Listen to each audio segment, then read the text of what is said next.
From Studio 1A in Rockefeller Plaza, it's Today with Hoda and Jenna. It all starts right now. Hey! Hi, guys. 22nd of August. Wow, welcome in. Summer's just slipping on by. Yeah, it is. It is. But you know what we always say? We take it slow and we're in flow. Slow. Take it slow and we're in flow. We didn't know. But other people say that. Yeah, this is a big wellness trend, you guys. This whole show, by the way, is all about wellness, all about feeling better. This is my favorite kind of show. Yes, it is. This is our sweet spot. Yes, it really is. It's what we talk about when the cameras are off. Yeah. We love to talk about things that make you feel wiser and more grounded. Yes, and just better inside. Okay, so there's a headline in the New York Post, and it says this: going with the flow could lead to a longer life and better heart health. This is what flow means. It's called flow state. It's defined as optimal fluidity between body and mind, where time slows, senses are heightened, and we experience the deep satisfaction of total absorption and effortless momentum. By the way, that's such a beautiful descriptor. Yes, Sorry, but it is. It's like all of a sudden, it's like the riding a wave feel. Whatever you're doing, some people paint and they get in flow. Some people can do. I walked home from here through Central Park to get home. And as I was walking, I took deliberate steps. I slowed it all down. Yeah. Instead of like walking to get somewhere. What was that? Honk. I kept going one step, one step, one step. I felt like I got home in 5 seconds. It was the weirdest thing. But you were walking slower than you normally. Yes, I slowed it down because I read a book about walking slow, so I tried it. Thich Nhat Hanh, this guy who's into all those things. Eat slow, walk slow. I walked slow, but I observed, I saw. It was a really great walk home. Okay, I have to say, this is the thing that I think distracts me, but probably others from getting in flow. I bet you can guess it. What, overthinking? Staring down. Staring at your phone, because here's the thing. Had you been looking or even maybe listening to a podcast or music, which is what we always do, but had you not been just really present, you wouldn't have been in the flow. So sometimes when I feel like something's off, if I really am honest with myself, it's because I've been spending too much time. I feel like I've been doing that lately, actually. Numbing. Ridiculous. Numbing. Yeah, ridiculous. And also, just to repeat what Jonathan Haidt said, in case we forgot, he's the guy who's all about phones. He said that you feel your best when you are looking up. Yes. Whether it's in prayer, at the sunshine, at the rain. Nature. God, connected. But when you look down, it's like the opposite. That's how you feel. You're drawn down. It's gravity. So when I feel like I'm off a flow, I take Instagram off my phone. Yeah. My sister's been off Instagram for like, she's still on it, but she took it off her phone. And this is what I have to do to get off of it. I have to have somebody else change my password. Oh, because it's addicting. It is addicting. So she gets it off and she goes, I haven't had it on my phone, and I feel like a present mother. I feel like I've been looking up, walking around, and running into friends, things that make you happy. Yes, you would have missed otherwise. And she goes, and I don't miss anything. All the things that it gave me actually made me feel less joy. Oh my gosh, she's so I'm going to take it off today. Speaking of staring at your phone, the New York Post, again, to quote them, they recently had an article about something called parallel scrolling. It's when you and your partner are sitting next to each other, and you might be looking at an article, and maybe he's looking at something, and you go, well, he's busy, let me look at mine. And then before you know it, you're both just sitting there doing this.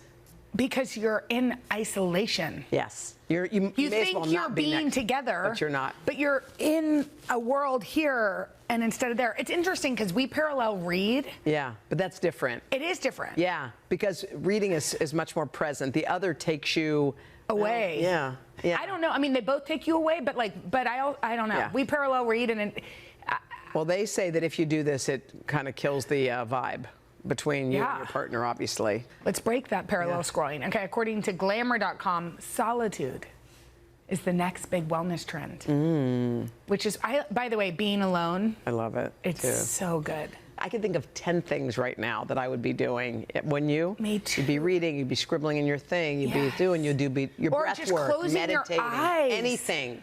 Okay, anyway, so now some people have taken this to a extreme, well, not extreme, but a new level by solo dating themselves. So try taking yourself to dinner, for example. A concert would be hard. I wouldn't want to go to a concert. No. I think a concert's and bowling would not be fun. You'd bowl against yourself? No, but they said you're bowling like, is good strike, Jenna. I don't think I'd like, I think part of bowling, the fun is like high-fiving. Competition. Competition. Well, it is. It's a game. I don't like playing games by myself. Like solitaire, you're like, no, thank you. I'll eat a meal alone. The only thing that'd be good is locking yourself in your room or going to a restaurant or possibly sitting at a bar, right? Or taking a walk. Taking a walk. That's nature. Being alone in nature is my favorite. Right. Leave me alone. Not y'all. And not you. Good. I don't know who I'm talking to, but you know who you are. Yes. Okay, coming up next, y'all, the hot wellness trend that was anything but. Yeah, Jen and I tried out a cold plunge coming up right after this.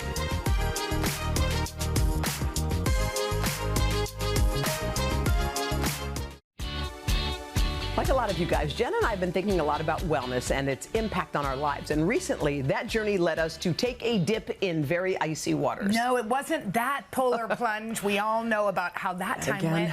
This time, I promised I wouldn't bring it up. This time, we decided to check out cold therapy. So here's what we did. We suited up, we took some really deep breaths, and we gave it a try. Check it out. It all started with one bucket list challenge 2 years ago, taking a dip into 45-degree water in the Atlantic Ocean in the middle of winter, known as the polar plunge. Celebs from Hailey Bieber to Madonna and David Beckham have all done a cold plunge. And since we were also ahead of the trend, we're now both committed to doing a redo by taking a look at how cold therapy can help us transform in 2024. I don't want to bring up the polar plunge, and if Jenna brings it up, I want you to turn off the camera immediately. Click off. Got it? I heard that Hoda was trying to censor me. I hear from sources, people who are into this, that it can make you feel like you've had 5 cups of coffee, but you feel alert, you feel alive. So is it worth the 3 minutes of being in ice water? Maybe, but I'd like to try. So we enlisted the expertise of Jonathan Leary, founder of Remedy Place, a wellness center in Los Angeles and New York City, to help us get ready for the cold plunge. Do you do cold plunges? Every day.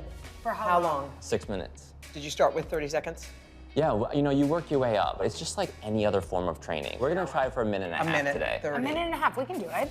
And I promise you, like, that's the hardest part. Once you get past a minute and a half, right? Yeah, it's just the initial shock. So these ones are 39 degrees. So it's the same temperature as an ice bath. It's a little bit colder, but 39 degrees? There's limited research, but for some, cold plunges may help decrease inflammation, increase focus, or even help regulate mood.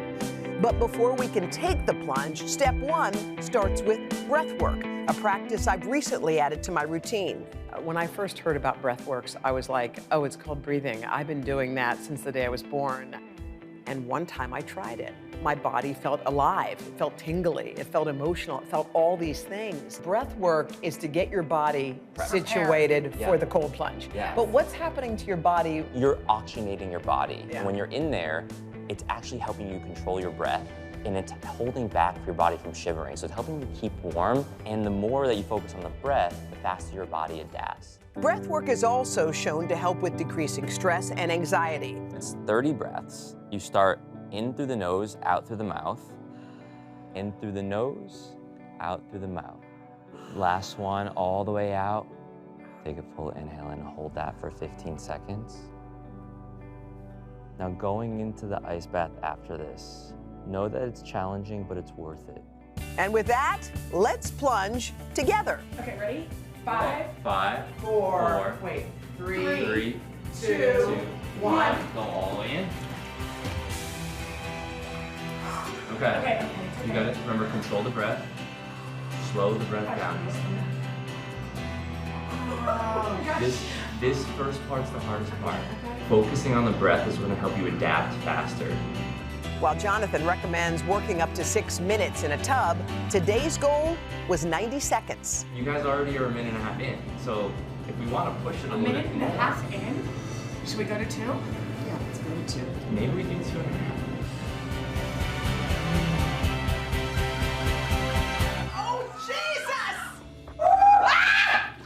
were in it, I felt a little panicky. Me too. Just a little bit. At the very beginning, I was like, it's shocking to your body. Yeah. It's after we got regulated, and I think I was looking at you. I get why it's good to do it with a partner. With a partner. Yes. Because when I looked at you, I was Like like, Jenna's calm, we're calm, we're okay. By the way, it's I was so fun to do scary things. Yes, and the pregame was much worse than getting in there. That's the lesson. Thing. And actually, I do feel invigorated. Me too. Now. I feel good. I know. I feel like alive. Take on the world, the cold plunge. And you know what? You didn't leave me hanging this time. We did it! You know what's crazy? That was invigorating, but I think we could do longer. Let's go. Do you? Let's go. We need to go this summer too when we're hot. Yeah, and also, guys, we should mention the cold plunges are not for everybody, especially if you have high blood pressure, diabetes, or heart disease. So if you are interested, make sure you talk to your doctor first. From frigid waters to breaking a sweat, Hoda and I go for a spin at one of Ali Love's Peloton classes right after this.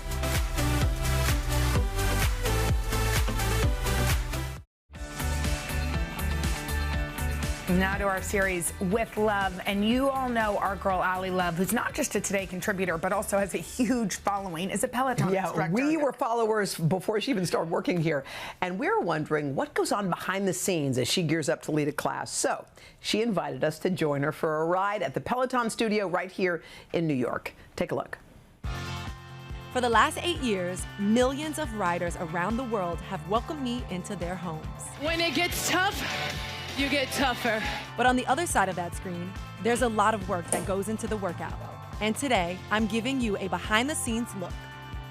This week, I'm teaching 10 classes across cycling and bar. And prep for each class starts the day before. I arrive at the studio an hour before class time. Hi, everyone. I sit down, I get dressed, and then I do my makeup and my hair. Now for today's hairstyle, I'm gonna go with my classic mohawk look. So I've already pre-pinned it. I'm just gonna give it a zhuzh. And if you're wondering, wow, does instructors do their own hair makeup? Absolutely we do.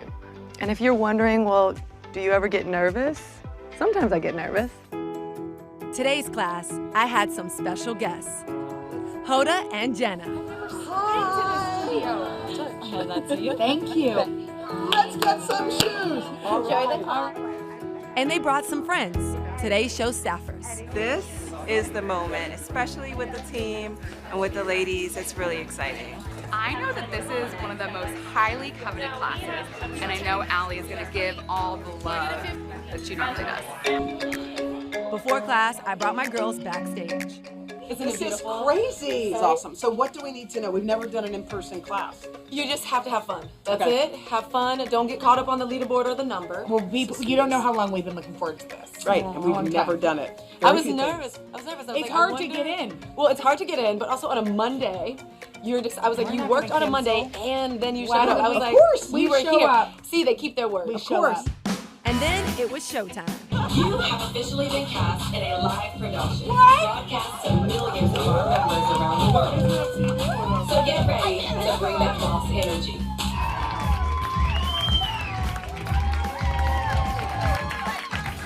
Oh, hello, how are you?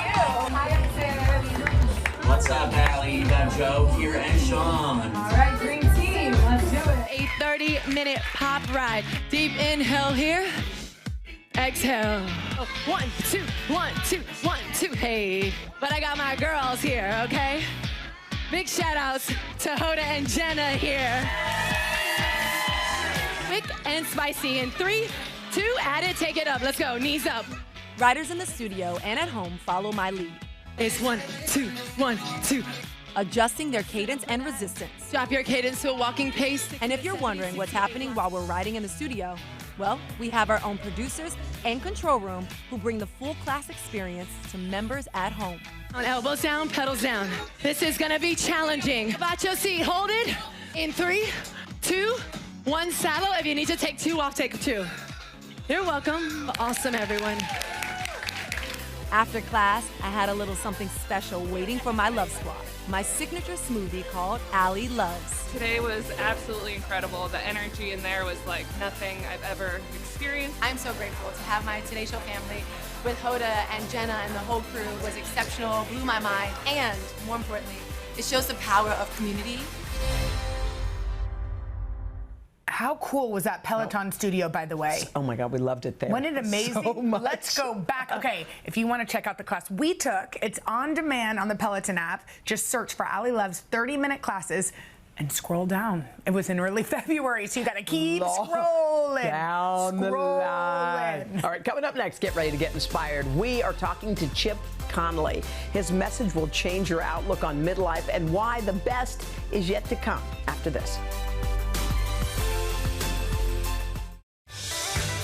We all know the saying, the best is yet to come. Well, it's a message worth embracing. In the years ahead, you can still experience the wisest, happiest, and most transformative time in your life. That's really true. And recently we sat down with the founder of Modern Elder Academy, Chip Conley, for a conversation inspired by his best-selling book, Learning to Love Midlife.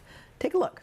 Full disclosure. Yes, full I disclosure. met Chip Conley, and meeting you was life-changing for me. You're one of these people who is ready to carry people from a certain phase of their life into the best part. And when I sat with you, I remember I felt full to the top. So we're going to talk about this. You're setting a very high standard for this segment. You know what? Listen to his TED Talk. Read his books, go to his academy, and you will understand why people are lining up, why it's hard to get into your academy, why one by one people tell me, I've been to Chip's academy. So let's just talk, let's back up.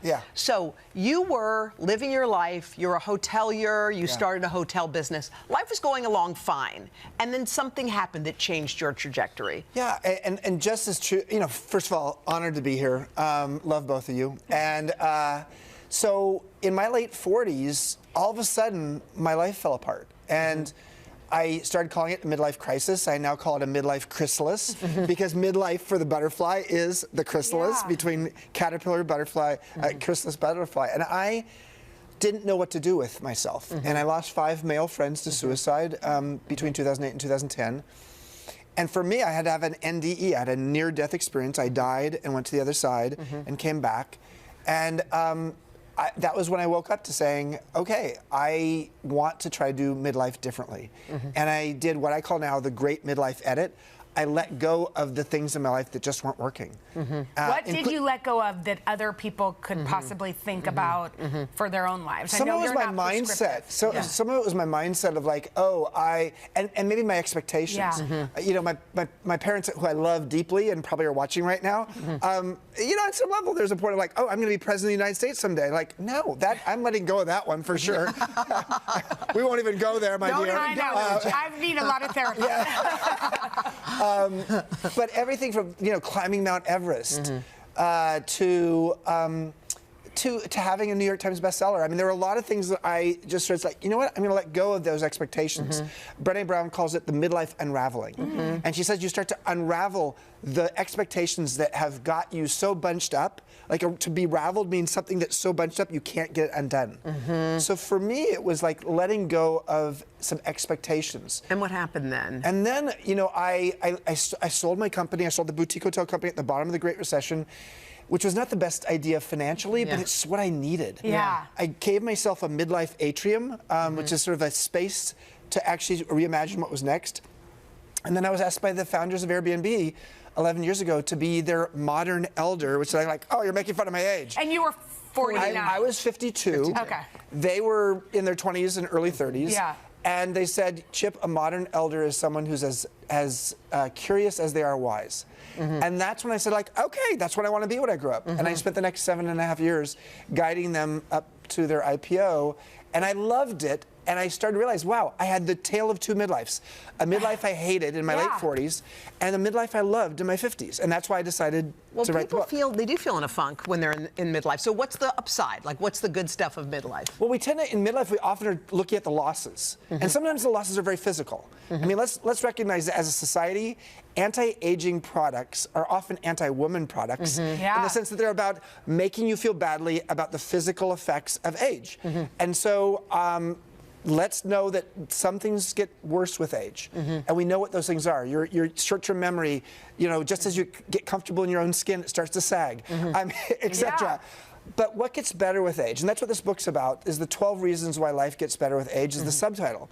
And so your emotional intelligence and moderation gets better with age. You're less reactive. You start to love yourself more. Love yourself in midlife. You actually get wiser as you get older. You get clearer about what you like in life and what you don't like. So your first half of your life is about accumulating, and the second half of your life is about editing. So there's all these things that get better with age, and yet we don't really elevate them so that the mainstream knows about them. And yet, the U-curve of happiness social science research shows that after a low point of 45 to 50, which is coming up for you, my dear. I know, but I don't feel. But your mileage may it. vary. I think you probably already had it. I might have had it. Yeah. I feel pretty happy. After 50, life begins at 50. You start getting happier. Yeah. And with each decade, 50 is happier than 40, 60 is happier than 50. I mean, that's what Jodie Foster She just said that. 60 is happier than 50. Oh my God. Well, she's just, I got to hug her on the way out. Yeah. Oh! But she said something, and I love this. She said, ice cream tastes better. Yeah, I feel like it's an appreciation of small things as opposed, I mean, you said something that people may think, it's not about wealth. It's not about these big things accumulating. That you're taught. One of the things that we're taught, and especially when we're in families that have high expectations of us as kids, is there's a definition of success. Yeah. And we jump on the treadmill and we start running for that success, not even realizing that maybe this isn't our definition of success. Right. Yeah, it's there. And I call this successism. Successism sort of afflicts us such that we think we're supposed to be successful this way, when in fact it's around midlife. Sometimes we say, like, you know what? I'm living someone else's life. Totally. Yeah. This isn't my life, and I'm starting to realize that I need to edit some of the voices in my head that are, you know, whether they come from our parents or society or our community or our friends. It's now time to say, like, what defines success for you? Okay, Chip had so much to say. He has so much knowledge. So we asked if he could stick around, and we started by asking him how he defines midlife. Check it out. Early 40s, late 50s, early 60s. I think some academics now say it lasts from 35 to 75, so it's a marathon. Okay. And so the question I like to ask people is, what percentage of your adult life is still ahead of you? Oh, geez. So the average age of the people who come to the Modern Elder Academy, MEA, is 54. The average age they think they're going to live till is 90. And so at 54, you're halfway through 18 to 90. Wow. So at 54, you don't usually think, I'm halfway through adulthood. Yeah, it's like reframing how you think about Hoda, it. if you live to 100, you're halfway through your How exciting is life. that? I'm kind of into it. I like that. And I think you probably will live to 100. I like this. Will. All right, let's talk about some things that we can do, some tips. All right, you say it's important to become a beginner at something. I love that. This is one of the most important tools of living a courageous and lovely life as you get older. How do you become a beginner at something? At age 57, I learned how to surf, and I learned Spanish. And it's partly because something we're going to talk about later is I asked the question, 10 years from now, what will I regret if I don't learn it or do it now? Yeah. And at 57... And you thought about just your thought of it, not what other people think. No, exactly. I said to myself, I'm living in Mexico, which is where our first MEA campus is. The second one's in Santa Fe, New Mexico. And I was like, okay, I am living in Mexico. I got to learn Spanish. Yeah. And I live on a surf break. I live on the beach. I'm going to learn to surf. Yeah. How amazing. Because I said, if I wait till 67, I'll regret it. And anticipated regret is a form of wisdom. Okay, let's get to these. Okay, you say gratitude journals, we all know it, but what's a wisdom journal? At age 28, I started a practice where every weekend I would make a list of what I'd learned that week and how it would serve me in the future. Because our painful life lessons are the raw material for our future wisdom. And so I was like, okay, if I'm going to have some painful life lessons, I better do something with it. And so for 35 years now, I've been doing that. And it's a way of accelerating your wisdom. And wisdom is one of the byproducts of growing older. All right, here's the last one we'll get to right here, but you got to get the book. It's called Anticipated Regret. What is that? Anticipated regret is that the idea of thinking about the thing that if you don't do it, how will it feel if you don't do it? Because regret of the thing you didn't do is twice as painful as the regret you did of the thing you did and wish you hadn't done. Don't leave the things on your to-do list. We only went through 3 of the reasons. More. Wait, there are 12 reasons why life gets better with age. I said to Jodie Foster when she was leaving, grab this book from Chip if you can. It's an awesome book. Chip, you're an incredible person. Watch his TED Talk. The Modern Elder Academy is a place that people really want to go if you want to change in your life. Chip, it's incredible meeting you, and Hoda did not raise my expectations too high. Yes. Okay, you can check out Chip's book, Learning to Love Midlife. So much wise knowledge in there at today.com/book. Amazing book. Coming up next, if you've been overdoing it this summer with the backyard barbecues and the cocktails, we've got a guy to help. Health and wellness expert Max Louviger. He's got a way to reset your body's needs. Coming up after this. Okay, if you spent the summer enjoying burgers and cocktails by the pool, you know what? It might be time for a reset. But you're not alone. Yeah. We've got just the person to help you out. Best-selling author and host of the Genius Life podcast, Max Louviger. He dropped by recently with the foods to include and the foods to avoid for better health. Check it out. Let's start off by editing. Things you think that we should get rid of on our diet. Yeah, so you don't have to get rid of anything completely, but these are definitely foods that you want to try your best to minimize. Okay, like what? So here we have a morning muffin. These are these masquerade as health foods, right? True, they might have some fiber, but generally it's cake. Exactly. It's a cupcake. Loaded with refined grains, added sugar. The fact that they have a little bit of fruit, not such a big deal. Here we have fruit snacks. Yeah. You know, you want to eat the whole fruit. These are ultra-processed versions of the real thing. I'd rather people have the real thing on a more consistent basis. Cereal, especially sugary. Cereal loaded with sugar, typically loaded with sugar. There are some better high-protein cereals on the market now, which I think is a fantastic thing, but by and large, most people, the way they consume cereal, it's essentially a form of dessert, right? Yeah, it is. Then we have sugar-sweetened beverages. There's data that suggests that just one sugar-sweetened beverage a day can actually increase your risk of early mortality. So you want to get rid of the sugar. One a day? Yeah. Even. Wow, you want to get rid of the sugar. And then, is that a cocktail? That's booze, yeah. So alcohol is almost as caloric as pure fat. So we want to make sure to reduce our consumption of alcohol. It's a neurotoxin, it's a carcinogen. Pay attention to how much you're drinking. All right, so now we're replacing, okay? Tell us what we should be thinking about. It seems like protein. This is for breakfast, right? Yeah, so data suggests that when we eat a high-protein breakfast, we tend to consume fewer calories over the course of the day. So we really want to front-load our days with protein. So here we have eggs, which are one of nature's multivitamins. You want to eat the yolks. You could also throw in some egg whites to jack up the protein a little bit more, but eggs are incredibly nutritious. Greek yogurt is a fermented dairy. A lot of people tolerate it very well. A pristine source of protein. I want to normalize people having protein shakes. You know, you don't have to be a bodybuilder to enjoy the benefits of consuming a protein shake. So is that something you just make on your own? You dump the protein powder in? Yeah, you can dump the protein powder in. I love to mix berries, which are also very beneficial from a brain health standpoint. And also, normalize eating meat for breakfast, like chicken breast. You eat chicken? I do sometimes. You know, it's really easy to meal prep. Just save some leftovers from the night before. Very little mess. You know, it's meal prep. It saves time. It's so interesting when you think about how few breakfast foods actually have protein in them. Yeah, exactly. Most people, breakfast is a dessert for most people. Right. Let's talk about snacks. Yeah, so again, protein is key. For 2024, I think, you know, if people prioritize protein, they'll be definitely doing a lot to shift their health and body composition in the right direction. So here we have beef jerky, which is great. You want to look for low-sugar beef jerky, which is very protein-dense, highly satiating. And this is actually... what about the sodium count? Because that's the other thing I always worry about when I see beef jerky. Well, so a big problem today in America is that people tend to overconsume ultra-processed foods, and that's where people are ingesting the bulk of their sodium. So once you reduce your consumption of those kinds of foods, which I think is very smart. Which is like chips, anything in packages. Canned foods, anything in packages. Yeah, then sodium here and there, it's not a big deal because sodium, you need salt. At the end of the day, you need salt. Sodium is a macro mineral. Are you eating an egg? We need it for good health.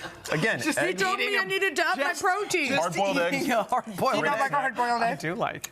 Nuts are a fantastically healthy snack. I like to eat nuts with a shell on. It makes them a lot less easy to overconsume. I forgot where I was. Jenna's eating just a hard-boiled egg. That's great. I support. Go get it. Okay, now I'm on a whole new bone broth area. Yeah, bone broth is fantastic. So this is different than stock. Bone broth is loaded with protein, and specifically a form of protein called collagen, which we now have ample evidence to suggest that collagen is actually beneficial to our skin, makes you look younger. It's fantastic. It also fills you up, and it makes you, it's warm. Yeah. I like it. I like very filling. Let's talk about lunch and dinner. We don't want like the big sandwiches the way we used to. Which one's which? So for lunch and dinner, I follow the same template for both lunch and dinner. Okay. I'm prioritizing protein. I'm a huge fan of grass-fed, grass-finished red meat. Lean beef is fantastic. Broccoli is amazing. It's got compounds that help our bodies better detoxify. And then rice is a fantastic grain. This is actually a perfect meal to me. Yeah, white rice is great. The difference between white rice and brown rice is actually quite negligible. Oh, really? And a lot of people have have difficulty digesting brown rice, and there is some evidence. Tolerating that. Yeah, I always thought brown rice was better for you. Actually, brown rice can harbor arsenic, so white rice is actually thought to be a cleaner grain. What about depending on where what about quinoa or some other grain? Quinoa is a fantastic substitution because it's actually higher in protein than white rice. Okay. But it's a great, clean burning source of carbohydrates. You also, I mean, I feel like for so long we stayed away from sweet carbs potatoes. like sweet potatoes. Yeah. Don't do that. Well, for 2024, I want people to really understand that it's not carbs that make you fat. It's foods that aren't satiating, that are highly calorie dense, that we tend to overconsume. It's a function of calories ultimately. Yeah. It's not about carbs. It's not about fat. So I like to eat whole food sources of carbohydrates, like dark leafy greens and sweet potatoes and white rice. Before we wrap it up, like this is a weird thing, but there is a particular order you can eat your meal in that is better for you. Yeah, so data suggests that if you eat your starch last, so after the protein, so start you tend to see, start with your protein, which is actually the most satiating, so it might actually help you eat less as well. But we see that when people consume starches after their protein and their fat sources, that you see a much smaller blood sugar spike, which, you know, a lot of people struggle with blood sugar related issues, and also a blood sugar dip can lead to feelings of hunger. So it's always a smart idea to start with your protein and then end on rice. And breakfast too, right? And I mean, with that's what you're breakfast as saying. well, yeah. Prioritize protein for 2024. Cool. Okay, we're going to try that. Max, you're so good. We Love adore it, you guys. Max. Thank you. Yeah, Max is great. We love Max. And y'all be sure to check out the Max's podcast, The Genius Life, wherever you get your podcasts. Coming up next, from eye patches to vitamin shots, products to help you look and feel your best. That's coming up right after this. All right, are you ready to level up your wellness routine? How about with some small steps? So if the answer is yes, we have someone who can help us. Drea Murphy. She's a wellness expert and founder of the lifestyle site By Drea, and she recently brought us some of her favorite products you can add to your daily routine to help you feel your best. Check it out. You're going to help us, Drea? I'm going to help you guys. Okay, a wellness coordinator. What does that even mean? Yes, curator. So, By Drea is a lifestyle and wellness membership of tried and trusted products and experiences to help you save time and money. So, I'm going to take you through some products you're obsessed with. Yes, and simple steps that you can incorporate wellness in your everyday life that'll go a long way. Let's talk sleep. Yes, sleep. Okay, magnesium and sleep. It is a game changer for me personally. This brand that you're already. This is a magnesium cream. Yes, yes. Body butter. Lavender, chamomile, cocoa butter. Come on, girl. Sets the tone before you go to bed. And I can't get into bed without this momentous magnesium supplement. Okay. According to the brand, magnesium really can support your brain to quiet down. Yeah. And there's non-habit ingredients. Yeah, and it's not like a melatonin, which could then take off melatonin. Exactly. But let's make sure you contact your doctor if you're going to start a new supplement. Okay. So anyone who knows me knows I love matcha, right? Okay. Okay. My favorite thing about matcha is it naturally has L-theanine, which is an amino acid that absorbs caffeine slower. Okay. So I feel absorbs it slower. So what does it do? So I have a calm energy, whereas coffee, I have jitters, spikes my anxiety, and there's so much antioxidants. So we have Matcha Full's essential set. That is good. So good, right? Essential set, so you can do it at home. Wait, you whisk. What is that? That's the matcha. That's the powder matcha, and put it over. Whisk. Was that coconut milk? Yes, coconut. You can do almond milk, and you're good to go. My other favorite matcha is Chroma's Beauty Matcha. This has collagen. People are obsessed with Chroma. Maca. What do you do with that? Yes, you drink it? Yes, you put it in. You froth it up. Hot water, your favorite milk. You are good to what's go. next? Okay, we're vitamin C. We need vitamin C, right? This is my favorite vitamin C. Okay. So it absorbs in your bloodstream faster. Okay. I like to do it with coconut water. Wait. We're gonna do a little shot, a little vitamin C shot. What's that blob on the bottom? Yes, that's the vitamin C. Girl, that has to go down? I know, you gotta go down. What's you it can made shoot of? it like a tequila shot. Do you remember Jell-O? No, it absorbs in your bloodstream faster. 1, 2, 3. It works. It works. It works. It Mine's works. stuck in the bottom. I told you. I knew. I want to drink mine. Okay, we also need to talk about depuffing and lymphatic drainage. We're not finished. Okay. Okay. I know. You got to shoot it like a tequila shot. There you go. There you go. Done. Good job. I don't dislike Good job. the way- Good job. Good job. Good job. It's just the It texture. works. Trust me. It works. It works. but I feel strong. These barefaced lymphatic drainage under eye puffs. They're reusable. Yeah. You can use them for almost a year. Okay. Wait, what? You're doing okay? We're Almost stuck in a moment. Almost Okay. a year. Okay. And then if you really want to splurge on What is that self-care, thing? this is Does it Jillian vibrate? Dempsey Gold Bar. Vibrates. Helps wake Where up does your it go? face. On your face. And contour. Get your head out of them. Okay, and the last thing, connection What is- and community. Okay. and finding something that moves your body that makes you feel good. Forward space is where I found that. I'm obsessed with it. I love forward space. I used to do it in maternity leave. And I am not a dancer, you guys. It's it's athletic training, mindful movement, and dance cardio all in one. And if you're not in New York City, you can dance on their digital hub. Do you grind? You need a little serum up here, and it'll smooth right out. There you go. This is so good. There you go. Thank you, Drea. By the way, great Simple job. tips that you can integrate into your daily life. Drea's like, I'm never coming back with these. Drea's running away. Okay, that vitamin C shot. Not good. But makes good. You feel good. But good for you. But makes you feel good. Yeah, Drea says it works. All right? We'll be back after this. Coming up tomorrow, we've got some amazing women in the house. Two of our favorites, Oscar winner Jamie Lee Curtis. And tennis champ Serena Williams. How can it be better than that? It can't. Okay, you're also almost to Friday. Bye.